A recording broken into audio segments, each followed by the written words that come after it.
సరే ఇక్కడ ఆహ్, ఆందోళన చేస్తున్న వారి గురించి వీరి వెనుక పలానా వారు ఉన్నారు. వీరి వెనుక పలానా వారి హస్తం ఉంది. వీరికి విదేశాల నుంచి నిధులొస్తున్నాయి అంటున్నారు గదా! నిధులొస్తే మరి భారత ప్రభుత్వం ఏం చేస్తున్నది అనే ప్రశ్న వెంటనే వస్తది. దీని వెనుక ఎవడు ఉంటే నిఘా వ్యవస్థ ఏమైంది అనే క్వెషన్ వస్తది గదా! ఇంతమంది మేధావులుండి, ఆ మేధావులు ఈ ప్రచారం చేస్తే గనక ఇది బూమ్రాంగ్ అయితన్న విషయం వాళ్ళకి తెలియదా? తెలియక ఇట్లా ఏ ఏ ఏం ఎట్లా అర్థం లే చేసుకోవాలి? సీ అప్పటికే రామ్ టెంపుల్ దొంగతనంతో కేంద్ర ప్రభుత్వము, ఆర్ఎస్ఎస్ డిమోరలైజ్ అయి ఉన్నాయి. నువ్వు ఏది చెప్పినా ఇక కుదరది. రామ్ టెంపుల్‌లో దొంగతనం పాకిస్తానోడు వచ్చి చేసిండా? నువ్వు కట్టిన గుడి గదా! నువ్వు కట్టిన దేవుడు. ఆ దేవుడి పేరుతో నువ్వు పవర్‌లోకొచ్చినవు. తిరుపతి గుడి శ్రీకృష్ణదేవరాయల కాలంలో కనిపెట్టబడి గొల్లల చేత కనిపెట్టబడి పెద్దదయింది. కానీ అప్పటి నుంచి ఇప్పటికి తిరుపతి గుడిలో అట్లాంటి దొంగతనం జరగలేదే. తర్వాత శ్రీకృష్ణ టెంపుల్ ఉంది కేరళలో. అట్లాంటి తిరుపతి గుడి అంత ఆదాయం దేనికి రాదు. తర్వాత వైష్ణవదేవి టెంపుల్ ఉంది, ఓల్డ్ టెంపుల్. నువ్వు మొన్న కట్టిన టెంపుల్ నువ్వు 21లోనే దాన్ని ఇనాగ్రేట్ చేసి 22లో చేస్తే అప్పటి నుంచి ఇప్పటి వరకు వచ్చినట్టే లెక్కలు లేకుండా దోసుకుంటున్నారు. అది అది డిమోరలైజ్ అయిపోయింది. డిమోరలైజ్ అయిపోయాక నువ్వు ఎన్ని విదేశాలు ఇది అని కథలు చెప్పినా నడవదిగా. నీ నీ మొత్తము నినాదాలకు మిడిల్ క్లాసులో మీరు చెప్తే వినేదానుల మధ్య నమ్మకం లేకుండా పోయింది. అంతకుముందు పాకిస్తాన్ అంటే నమ్మేది. అంతకుముందు టెర్రరిస్ట్ వచ్చి కాల్స్తే నమ్మేది. ఇప్పుడు ఆ టెర్రరిజం కూడా లేదు. దాన్ని ట్రంప్ కంట్రోల్ చేసి పడేశాడు. ఎందుకంటే ముస్లిం వరల్డ్ అంతా యూనిఫై చేసేసి ఆ ముస్లిం వరల్డ్కే ఒప్పచెప్పాడు, టెర్రరిస్టులను ఎక్కడోళ్ళు అక్కడ అణచేయండి, మనం ఇక్కడి నుంచి ఆధునిక వైపు ప్రయాణిద్దామని. అది ఇజ్రాయెల్కును ముస్లిం వరల్డ్కు రాజీ ఏర్పాటు చేశాడు. దాన్నే అబ్రాహమిక్ అకార్డ్స్ అని వాళ్ళ పాత పునాదులు తీసి ఒక సంధి చేసుకున్నారు. అబ్రాహమిక్ అకార్డ్స్ అంటారు దాన్ని. అంటే అబ్రహాం ముస్లింలకు, క్రిస్టియన్లకు, ఇజ్రాయలైట్స్కి మధ్య కామన్ ఫాదర్ ఎవరైతే అనుకుంటారో ఆయన పేరుతో సంధి చేసుకున్నారు అందరు. దాని తర్వాత Pakistan, Saudi Arabia, except Iran అన్ని దేశాలు ఒక్కటైనాయి కదా. సో వాళ్ళకి అగ్రిమెంట్లు ఏంటి అంటే మీ దేశాలలో ఉన్న టెర్రరిజాన్ని మీరు అణచేయాలి, మీకు మేము న్యూక్లియర్ వెపన్స్ తయారు చేసుకునే హక్కు మీకు ఇస్తాం, ఒక ఇరాన్కు తప్ప. కనుక భారతదేశం మీ మీద న్యూక్లియర్ యుద్ధం చేసినా మీకు న్యూక్లియర్ వెపన్స్ మేము ఇస్తాం. అది చైనా ఇస్తుంది. ఇప్పుడు ముస్లిం వరల్డ్లో పెద్ద న్యూక్లియర్ వెపన్స్ తయారవుతున్నాయి, సౌదీ అరేబియాలో, దుబాయ్లో కూడా. రేపు భారతదేశం హిందూ రాజ్యం పేరుతో యుద్ధం మొదలైతే మనకు ఇటు హిందూ రాజ్యానికి అటు ముస్లిం ప్రపంచానికి యుద్ధం జరుగుతుంది. దాంట్లో న్యూక్లియర్ వెపన్స్ వాళ్ళు వాడతారు, మనము వాడవచ్చు. కానీ చైనా వాళ్ళ పక్కనే ఉంటుంది, అమెరికా వాళ్ళ పక్కనే ఉంటుంది, రష్యా ఎటుంటుందో తెలియదు. ఆ స్థితిలో ఉన్నాం మనం. కనుక ఇప్పుడు ఎవరు నమ్మరు. ఇది ప్రచారం చేయొచ్చు. ఇది వ్యవస్థను పీల్చేసావు. ఉన్న బడ్జెట్ డబ్బునంతా అంబానీ ఆదానికి ఇచ్చి రోడ్లు కడుతున్నావు. నువ్వు ఒక్క ఉదాహరణ చెప్తాను నీకు. హైదరాబాదు వరంగల్ హైవే ఎన్నేళ్ళ కింద కట్టింది? 4 లేన్ల రోడ్డు అది. ఇప్పుడు నాకు తెలిసి అది ఓపెన్ అయ్యి 12 ఏళ్ళు 13 ఏళ్ళు అవుతుంది. అంతకుముందు ఓపెన్ అసలు జనగాం ఏరియాలో ఆలేడు దగ్గర ఓపెనింగే లేదు, కింది నుంచి పోయేది. మొత్తం అయ్యి కేసీఆర్ టైంలోనే అయింది మొత్తం. దాన్ని ఇప్పుడు మొత్తం దవ్వి మళ్ళా కడుతున్నారు. ఆ రోడ్డును మొత్తం దవ్వారు. ఎందుకు దవ్వి? ఇప్పుడు 6 లేన్లు. అరే 6 లేన్లకు పోవాల్సిన ట్రాఫిక్ ఏం లేదాడా? ఎందుకు తవ్వుతున్నారు? కాంట్రాక్టులకు డబ్బు కావాలి. ఇవన్నిటికీ అదానీ అంబానీ కాంట్రాక్ట్లు. సో వాళ్ళకు మొత్తం కేంద్ర బడ్జెట్ అంతా అటైపోతుంది. విద్యారంగానికి లేదు. నీ ప్రజలకు నువ్వు నిరుద్యోగాన్ని తగ్గించాలంటే ఏం చేయాలి? ఎంప్లాయ్మెంట్ని క్రియేట్ చేయాలి. పని జరుగుతుందా పని జరగదా వేరే విషయం, కానీ ప్రజల దగ్గరికి డబ్బు పోవాలి. నువ్వు రూపాయి విలువ లేదు, ఇన్ఫ్లేషన్ పెరుగుతుంది, ప్రజల దగ్గరికి డబ్బు పోతలేదు. అది నీకు సపోర్ట్ చేసే ప్రజలే. నీ అగ్రకులాల ప్రజలే. వాళ్ళ పిల్లలకు నువ్వు తయారు చేసే కారు కావాలి, వాళ్ళ దగ్గర డబ్బు లేదు, అప్పుడు ఏం చేస్తావు? అంబానీ అదానీల పిల్లలు విదేశాల్లో ఉన్నారు.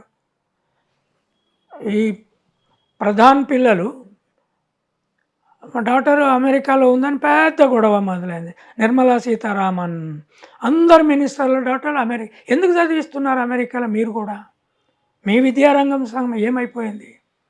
మీది స్వచ్ఛమైన భారతీయ సాంస్కృతిక విద్యారంగాన్ని తయారు చేస్తున్నారు కదా, ఇక్కడ ఎందుకు మీ పిల్లలు ఉండరు? క్వైట్ న్యాచురల్ క్వశ్చన్ వస్తుంది.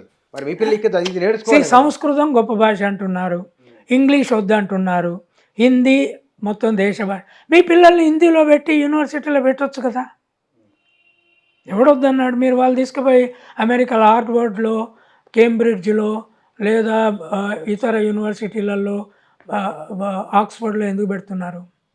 ప్రజలు అందులో మీరు రైట్ వింగ్ పార్టీ, మీరు హిందూ పార్టీ, మీరు ఏదో లిబరల్స్ కాదు కాంగ్రెస్ లాగా. మీ మోహన్ భగవత్ లేదా మీ రామ్ మాధవ్ దాన్ని సపోర్ట్ చేస్తున్న ఎకానమీ కాదు, అంతా దోపిడీ, విదేశీ కంట్రోలు, క్రిస్టియన్ ప్రపంచం, క్రిస్టియన్లంతా కన్వర్ట్ చేస్తున్నారు, వాళ్ళకి డబ్బు రానివద్దు, ఇవన్నీ చెప్పుకుంటూ ఎగ్జాక్ట్గా అపోజిట్ చేస్తున్నావే. అంబానీ ఆదాని ప్రతి సినిమా యాక్టర్ అమెరికాలో ఇల్లు ఎందుకు కొంటున్నారు, లండన్లో ఇల్లు ఎందుకు కొంటున్నారు? ఒక్క ఇల్లు కొనడానికి $1,00,00,000 కావాలనుకో. $1,00,00,000 కావాలంటే నువ్వు ఎన్ని కోట్ల రూపాయలు అక్కడ మార్చాలి? 100 కోట్ల రూపాయలు. అట్లా పోతున్నాయి రూపాయలన్నీ. మన వెల్త్ అక్కడ వెళ్ళిపోతున్నట్టే కదా, మొత్తం పోతున్నది. $1,00,00,000తో వాళ్ళు అక్కడ ఇల్లు కొంటే అక్కడ సంపాదించిన డబ్బు కాదు కదా, ఇక్కడి నుంచి పోతుంది. అంబానీ ఆదాని వీళ్ళు సినిమా యాక్టర్లు వీళ్ళందరూ పోయి విదేశాలలో ఇల్లు కొంటున్నారు. ఎక్కడి నుంచి మారక ద్రవ్యము?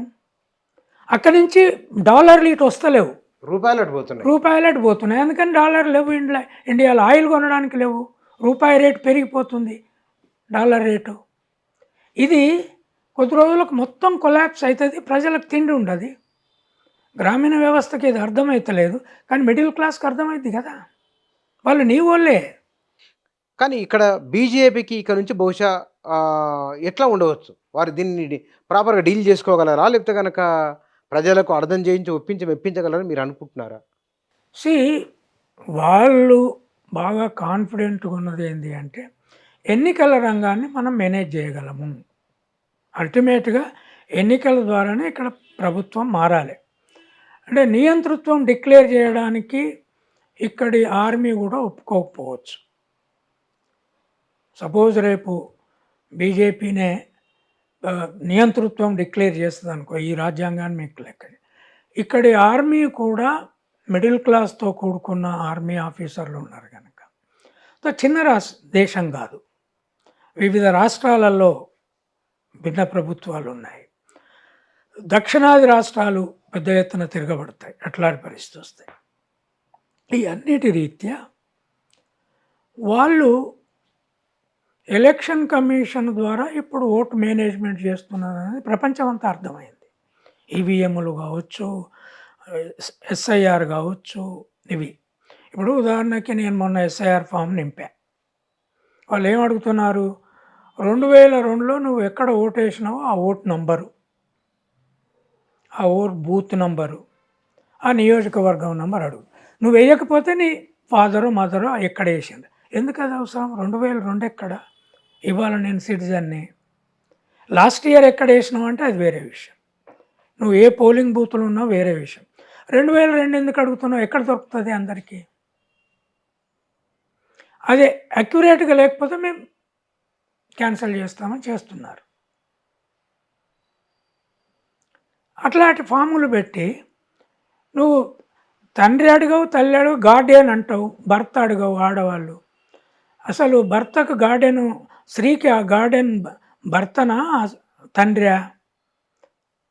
తండ్రి లేదా గార్డెన్ అన్నావు. ఏం రాస్తే తప్పైందో తెలియదు 2002లో.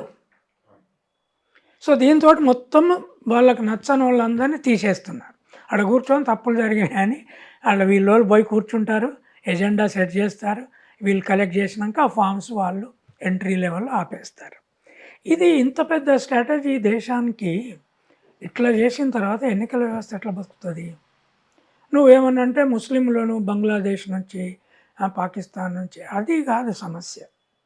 ముస్లిం పాపులేషన్ ఎంత, ఓటు సంఖ్య ఎంత, మిగతాది ఎంత. సో ఇది వాళ్ళ కాన్ఫిడెన్స్ ఏంటంటే ఎన్నికల రంగం ద్వారా మేము ఎట్లాగో మళ్ళీ అధికారంలోకి వస్తాం, మాకు ప్రజల సపోర్ట్ ఉన్నదా లేదా అనవసరం, అటు ఆర్మీ సపోర్ట్ పెట్టుకుంటాం, కోర్టులను కూడా మేము దగ్గరగా పెట్టుకోగలుగుతాము, మన సిద్ధాంతాన్ని పాటించే వాళ్ళు అక్కడ ఉన్నారు, లాయర్లలో ఉన్నారు. ఏ చిన్నదానికి ఒక లాయర్ పోయి కేసు వేస్తాడు. ఇప్పుడు ఇంటర్వ్యూలో కంచాయిలో ఇట్లా మాట్లాడాడు అని ఒక కేసు వేస్తాడు, అది అడ్మిట్ అవుతుంది, ఇక నేను తిరిగి సావాలి. ఇది భయం కదా, ఇది రకమైన వేధింపు. ఇదే కదా. సో కేసులు వేసేవాళ్ళు లాయర్లే, కోర్టుకు పోయేది వాళ్ళే, అది మళ్ళీ అడ్మిట్ చేయించేది వాళ్ళే. ఇట్లా అయినాక దేశంలో భయం పెరిగింది. అంటే రాహుల్ గాంధీ మీదనే 120 కేసులు ఉన్నాక ఇక భయం కాకపోతే ఏమవుతుంది? ప్రతి చిన్నదానికి కేసు వేస్తున్నారు కదా. ఈ భయం నుంచి ఎట్లా అనేదే సమస్య. అంటే అది రాబోయే రోజుల్లో ఇట్లాంటి ఎక్కువ చేస్తారని మీరు అనుకుంటున్నారా బీజేపీలు? చూడాలి. అంటే ఇప్పుడు యువతలో వచ్చిన కొత్త మార్పు ద్వారా ఇంకా తిరుగుబాట్లు ఎక్కువైతే, నేను హిందూ అనంతర భారతదేశం పుస్తకంలో అంతర్యుద్ధ లక్షణాలు కుల వ్యవస్థ నుంచి కనపడుతున్నాయి.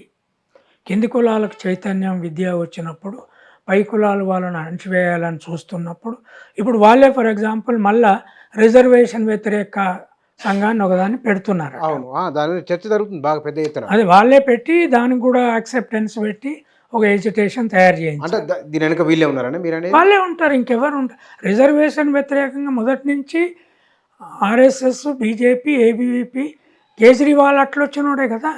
మరి మోహన్ బాబు కేజ్రీవాల్ కూడా యాంటీ రిజర్వేషనేనా? యాంటీ రిజర్వేషన్ నడిపినోడే కదా. ఆర్ఎస్ఎస్, బీజేపీ నుంచి, ఏబీవీపీ నుంచి వచ్చిన మనిషి అతను. బనియా కుటుంబం నుంచి వచ్చినోడే కదా. సో వాళ్ళందరికీ ఒకటే కామన్ అండర్స్టాండింగ్ ఉంది.